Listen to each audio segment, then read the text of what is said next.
What's up, guys? Welcome back to another quarantine edition of Muddy Beard's 4x4. Still, trails are closed here in Washington. Stay-at-home order, shut down, so I'm hanging out in the garage, fixing my Jeep. So last time I went four-wheeling with Light Bright and Dirt Lifestyle, my Jeep overheated. I did not get any footage of this, but Light Bright's video of that trip, she filmed it overheating, and if you want to check it out, make sure you go check that out. So today I'm going to show you why my Jeep is overheating, and I'm going to use these parts right here, and I'm going to fix it. So stick around.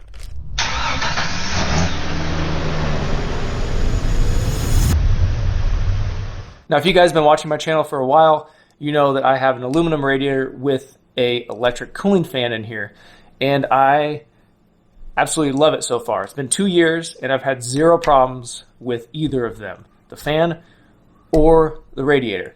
So the problem that I'm having is this adjustable temperature control for my cooling fan. So right here at the top it has a probe that goes over to the potentiometer that allows you to change when your fan comes on, which is pretty cool. I did like it, and it actually lasted 2 years, but last trip, about 3 weeks ago, my cooling fan stopped working, and we figured out that it was the potentiometer. So we kind of spun this a little bit, remade the connection inside of here, and the fan turned on. So my fan's not broken, still works fine, but the potentiometer is bad. And understandably so, it's full of dirt and dust and mud and all kinds of crap, and I can see inside of it, so there's nothing stopping it. You can go spray some contact cleaner or some electrical cleaner up in there, and that's what I did actually, and twist it a little bit, and it works fine. But I'm going to switch it out for something that's not adjustable and is not going to go bad like that. So I got these parts on Amazon. This is a set thermostat that screws into this little aluminum housing. So what I'm going to do is I'm going to cut my upper hose right here, splice in this thermostat, and also bought a wiring kit with a relay and all of the wiring and everything you need in order to wire it in. So this thermostat that I got is a set thermostat that turns on at 200 and shuts off at 185. Hopefully that will be the right temperature. There's different temperatures. There's lower ones, 160, 170, but I'm going to stick with 200. So hopefully that will take care of my fan not turning on. That's what I'm going to put in, and we'll see how it works. If you guys were not aware, Motive X Tools is doing a stuck-at-home sale going on right now. They have a ton of items on sale, including universal joints, impact socket set. I have that personally, and I love it. Use it all the time. 3/8 drive socket sets, 1/2-inch drive socket sets. I've been using this 3/8 ratchet set for quite a while now, and I absolutely love it. It's my favorite. I actually just broke a bolt off on the seat of my Jeep with this 3/8 ratchet just about 10 minutes ago. Another cool thing that they're doing is if you spend more than $75 on their website, double check, it might be up today, keep checking if it's not there, you get a free custom wood puzzle.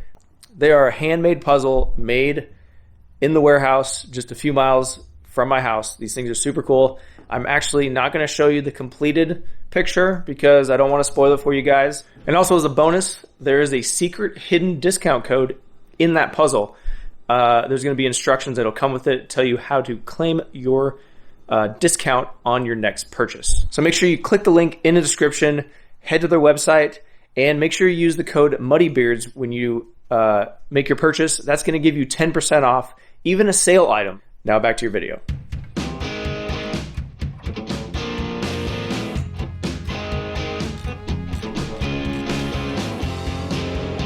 This is a switch from inside the cab because with an electric fan, I want to have a manual override so I can shut it off. I'm going to go through a big water hole or something and the fan turns on. It might break the blades and go through the radiator, destroying it and your day, because I've done that before. So the wire on this is pretty simple. We got a relay here.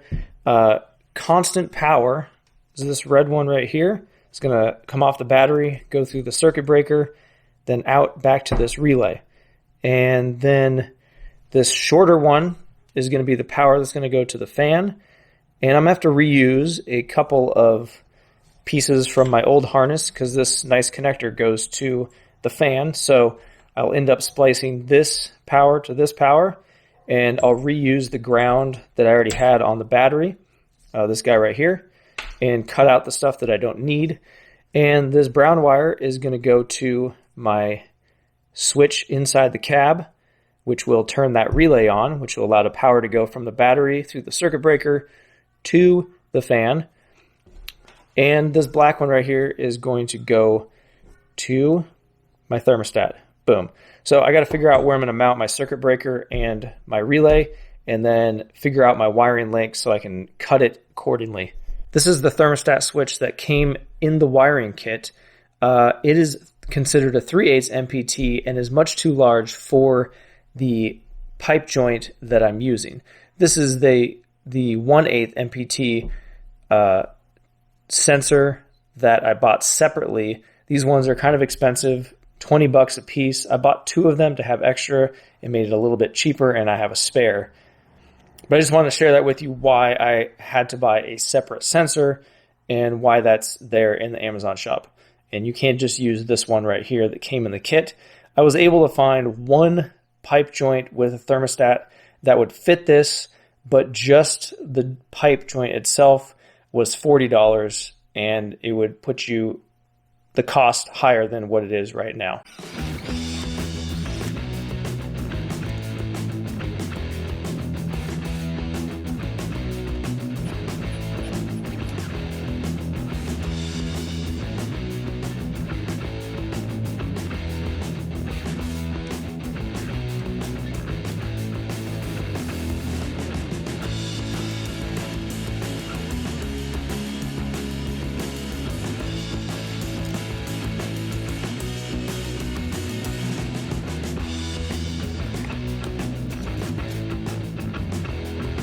With the wiring mostly done, I got to do the routing, put some more conduit on it, and get it all up where I need to go. But I'm going to get this sensor in here first. So what I'm going to do, I'm just going to use my Mighty Vac pump evacuator to lower the fluid level in the radiator down below this line.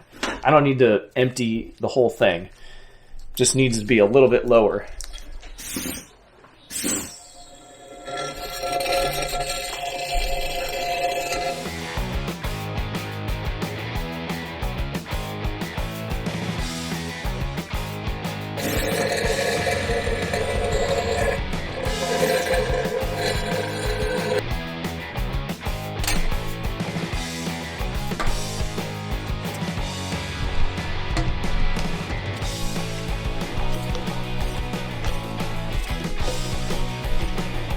Now this thermostat is grounded through this aluminum housing. So I'm going to have to make a ground wire that's going to go from here.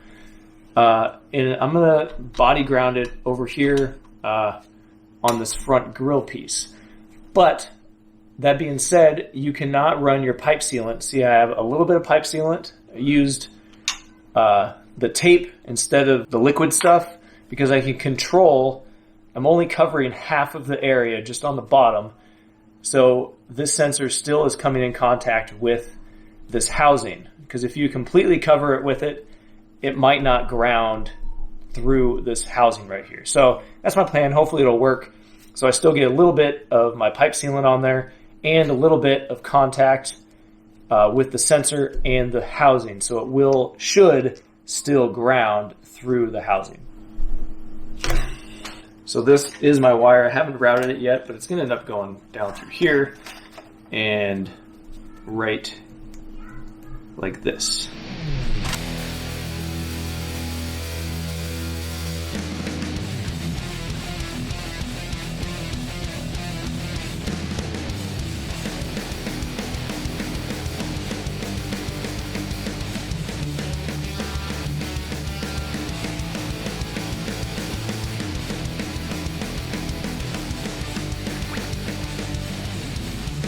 We should be good to go now.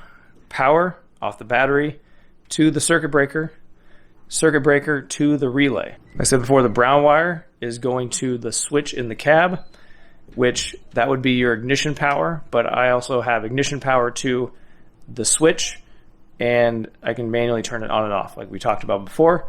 All my wiring is going back through here, underneath here, and then down through here, underneath this big wire. I got a 20 amp fuse in here, and to the connector for the fan, power and ground for the thermostat switch. Basically how this works is once this thermostat gets to 200 degrees, internally it'll switch, which will give power to this, which is why it's important that this is grounded, because otherwise it won't work. It will power this, which will trip the relay. So the switch ignition power has to be on, and this switch has to be on in order for my electric fan to turn on. So let's get it started up and get it up to temperature and see what happens. So the thermostat is now opened up and the cooling fan is now on. So the fan is on, still running. So at the top of the radiator where it's coming in, it's about 153, 160 sometimes. And compared to where it's going out, 98 degrees. So 150, 160 to about 100 degrees. So that's a 50 to 60 degree temperature drop between the top of the radiator and the output, the input and the output. Okay, well there you go, guys. Everything is working perfectly. The fan turns on. There's no leaks. All the wiring seems to be good. Everything is operating as it should. The only other thing that I would upgrade at this point is the fan. That thing is pretty weak. It is a cheap kind of Amazon, eBay one that came with the radiator. I do need to upgrade that fan so it pulls a little bit more air. If you know any cool tips or tricks or fans that work on a factory TJ style radiator, go ahead and leave it down in the comments and I'll check it out and maybe I'll install it on my Jeep. The total cost of this project was $46. I put all of these parts conveniently in my Amazon store. Link is in the description so you have access to all of that. Super easy to find. If you guys want to follow us on social media, we are at MuddyBeards4x4. Check out our website, muddybeards4x4.com. Leave us a like, comment if you want to, and subscribe if you're not already a subscriber. Really appreciate it. And we'll see you guys on the trail.